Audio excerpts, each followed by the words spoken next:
Good morning बच्चों। आज हम पढ़ेंगे कक्षा 7 विषय विज्ञान अध्याय 9 मृदा भाग 2। मेरा नाम निशी अरोड़ा है और मेरे साथ हैं रामस्वरूप कुमार। प्यारे बच्चों, भाग 1 में हमने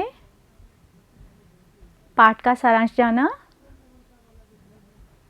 कि मृदा क्या होती है या कितनी तरह की होती है। आज हम इस अध्याय के प्रश्न उत्तर करेंगे। शुरू करें बच्चों।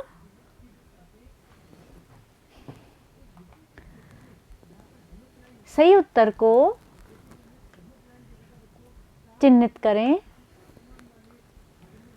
बच्चों, इस प्रश्न में हमें 4 विकल्प दिए गए हैं। सही विकल्प के आगे हमें सही का निशान लगाना है। नंबर 1, शैल कणों के अतिरिक्त मृदा में होते हैं वायु और जल, जल और पादप, खनिज, जैव पदार्थ, वायु और जल।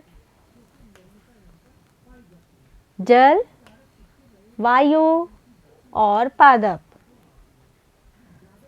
बच्चों, मृदा में शैल कणों के अलावा खनिज, जैव पदार्थ, वायु और जल ये सभी पाया जाता है।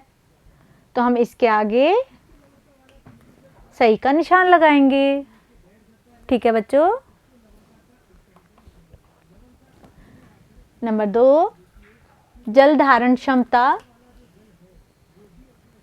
सबसे अधिक होती है बलुई मृदा में, मृण्मय मृदा में, दुमटी मृदा में, बालू और दुमट के मिश्रण में। बच्चों, तुम्हें याद होगा हमने पढ़ा था ना, मृण्मय मृदा में जल धारण क्षमता सबसे ज़्यादा होती है। तो हम इसके आगे सही का निशान लगाएंगे। लघुत्तरात्मक प्रश्न, मृदा कैसे बनती है? उत्तर, पवन, जल और जलवायु की क्रिया से शैलों या चट्टानों के टूटने पर मृदा का निर्माण होता है। नंबर 4, ह्यूमस किसे कहते हैं? उत्तर, मृदा में उपस्थित सड़े गले जैव पदार्थ ह्यूमस कहलाते हैं। नंबर 5, मृत्तिका या चिकनी मिट्टी के उपयोग लिखो। उत्तर, मृत्तिका या चिकनी मिट्टी का उपयोग बर्तनों, खिलौनों और मूर्तियों को बनाने के लिए किया जाता है। नंबर 6, कणों के अनुपात के आधार पर मृदा को कितने भागों में वर्गीकृत किया जा सकता है? नाम लिखो। उत्तर, नंबर 1 बलुई मृदा, नंबर 2 दुमटी मृदा। नंबर 3 मृण्मय मृदा। निबंधात्मक प्रश्न नंबर 7 मृण्मय मृदा किस प्रकार फसलों के लिए उपयोगी है? उत्तर मृण्मय मृदा में कण बहुत ही सूक्ष्म होते हैं। इनकी जल धारण क्षमता अच्छी होती है। धान के लिए मृत्तिका एवं जैव पदार्थ से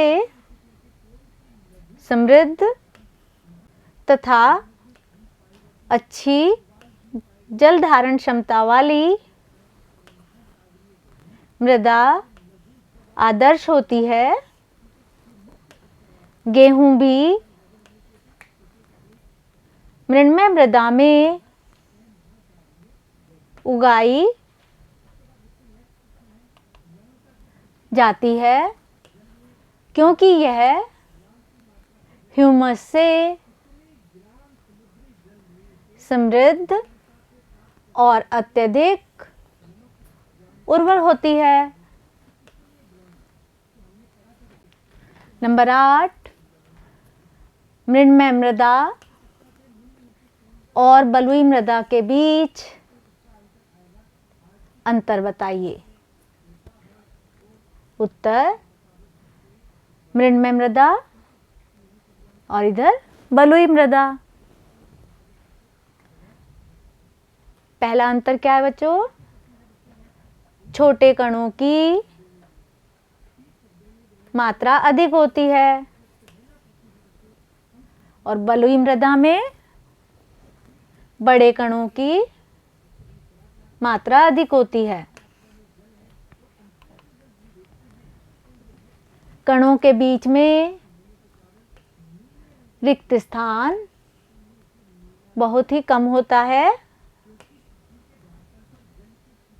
और इधर कणों के बीच में रिक्त स्थान बहुत अधिक होता है। मृण्मय मृदा में जल धारण क्षमता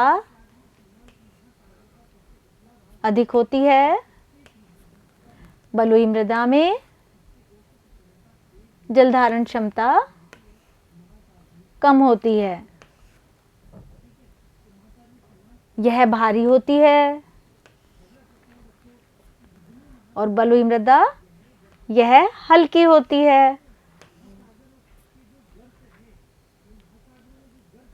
तो बच्चों अब हमने इस अध्याय के प्रश्न उत्तर पूरे कर लिए हैं। अब आप गृह कार्य करेंगे।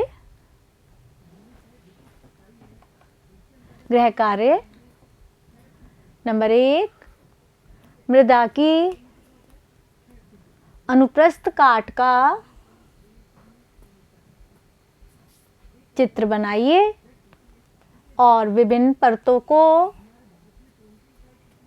नामांकित कीजिए।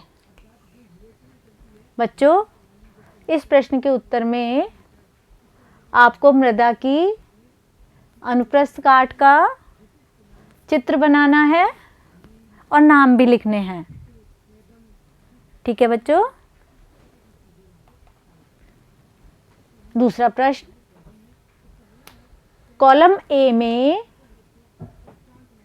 दी गई वस्तुओं का कॉलम बी में दिए गए गुणों से मिलान कीजिए।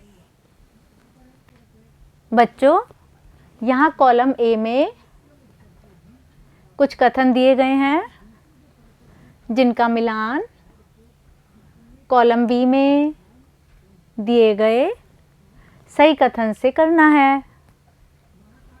जैसे जीवों को आवास देने वाली। बच्चों इनमें से एक सही कथन कौन सा है? सभी प्रकार की मृदा।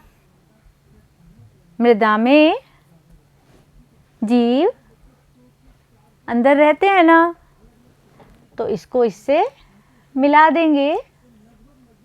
बच्चों, इसी तरह से आपको इन सभी का सही मिलान स्वयं करना है।